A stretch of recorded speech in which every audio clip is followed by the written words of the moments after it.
Hey friends, welcome back to my channel. I'm Kai Lun. Right now I'm a 15 years old student and I'm going to show you the electricity supply and wiring system in my house.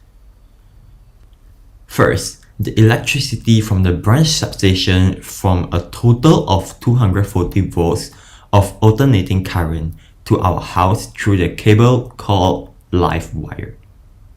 There's also a neutral wire for the electron to flow back to the original source to fully utilize the power, and earth wire is used to protect you from an electric shock. Before the alternating currents flow through our house, there's a main switch to control the total current flowing through the circuit in our house, and an earth leakage circuit breaker to break the circuit when there's too much current flow through it and cause fire.